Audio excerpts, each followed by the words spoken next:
They are Project Management Toolkit, non-grid box template for talent mapping, Employee Engagement Action Planning Template, Restructure Toolkit, where I also cover Business Case, and Organisational Design Toolkit. Today's video is all about my favorite tools that I use pretty much every day and every week in my role as a human resources business partner.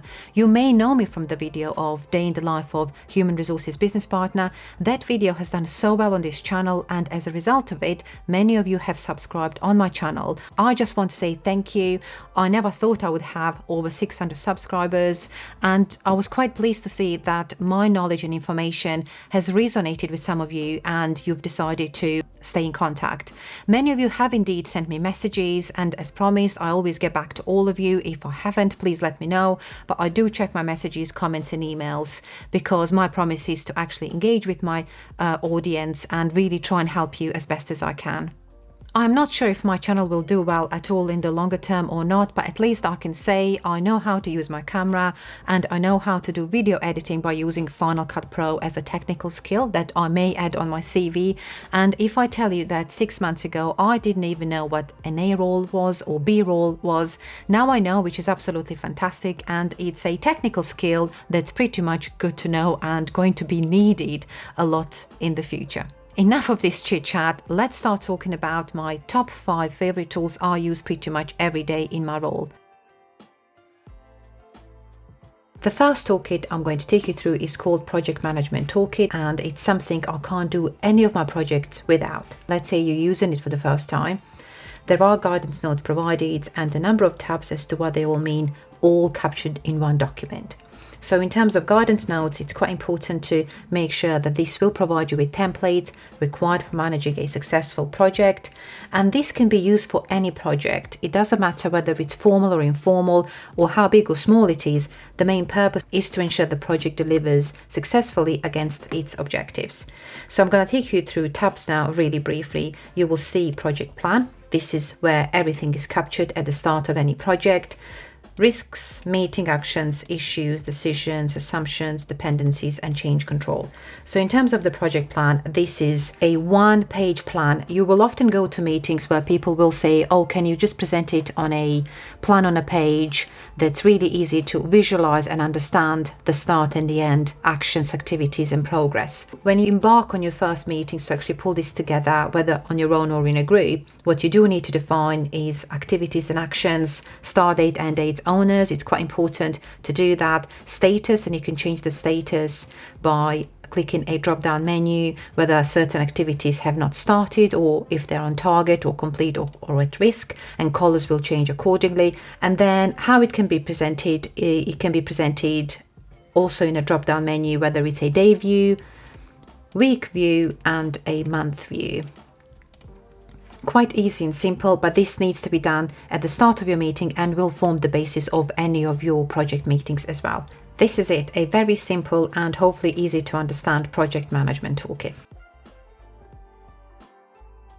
The second tool I'm sharing with you today is called a 9-grid box template used for talent mapping, and it's often used by senior leaders or leaders, managers to map their employees and to really see who is showing that potential and talent and who isn't.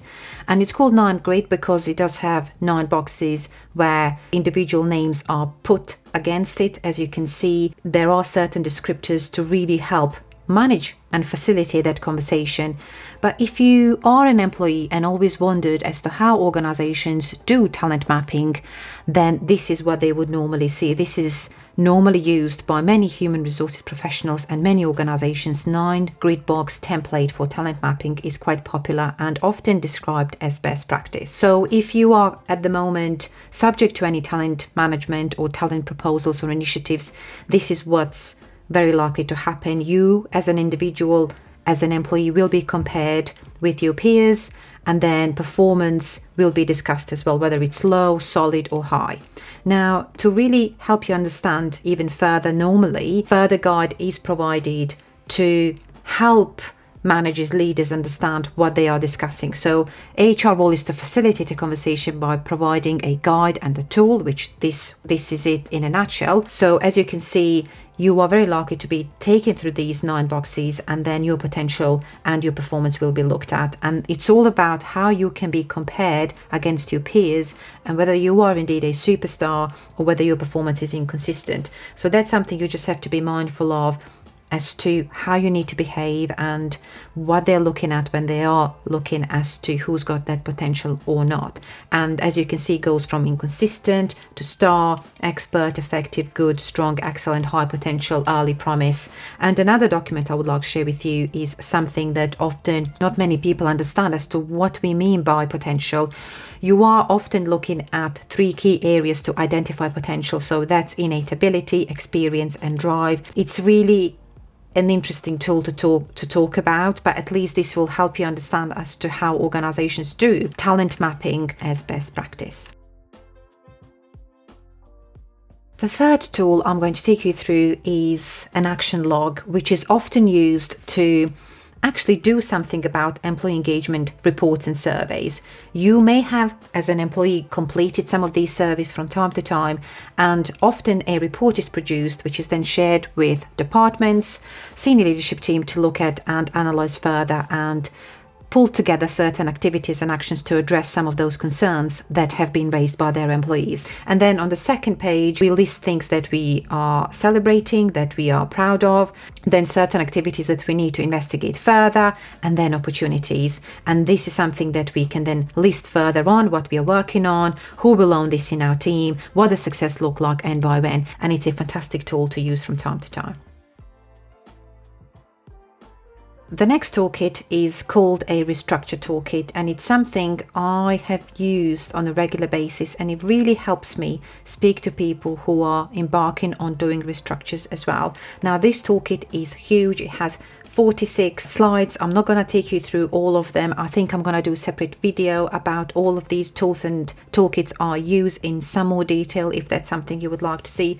But as you can see, it does take you through guidelines, business cases, planning and design, delivery, review, key documents and references you need to be mindful of. So in any restructures, just really briefly, normally there is a business case, then you proceed with planning and design, delivery and review. When it comes to business case, often we are asked in human resources to either pull together a business case or to review a business case that someone else has pulled together and drafted. And I think this is quite important, and the questions we should be asking anyone who is embarking on business cases or initiating a change is rationale for their change, clear description as to the proposed organizational structures, as is and to be structure, potential impact, whether it's the service levels or whether we are looking at reducing roles, which means potential redundancies. It's just something that we need to look at, and clear action plan with timescales covering consultation, communication and implementation. So that's what it is in a nutshell. I'm not gonna dwell too much on this one. It does deserve a separate video focusing on this as to how to do it from start to finish, and it's something I'll put on my to-do list when it comes to these videos. But this is my lovely Restructure Toolkit. And the last toolkit is my organizational design toolkit that I use as well very often. It does help me have conversations around analysis, design, implementation and evaluation when it comes to speaking to senior leaders and executive leads as to what they're looking to do. So I would often facilitate a session. We then need to establish what kind of methodology would sit best. And then this toolkit I tend to use often helps me have a conversation with senior leaders as to what they're seeking to do and achieve. And then I use certain questions as listed here that will help me ask relevant questions, and then I can make a note, and then we can establish together as a team what's the best course of action in terms of addressing whatever they need to do. And again, I don't think I'm going to do any justice to this tool because it does need a separate video, if not a number of videos, because you will come across so many different organizational design methodologies, and often methodologies have to be designed on a bespoke basis subject to size of certain organizations, industries and sectors as well. That's it for this video. I hope you've enjoyed it. Let me know what kind of tools, toolkits and templates you use in your role. I would absolutely like to exchange ideas and templates. I will also attach a couple of links down below in my description box where you can download these tools and continue to use them in your role, adapt and tweak where needed. See you in the next video. Bye for now.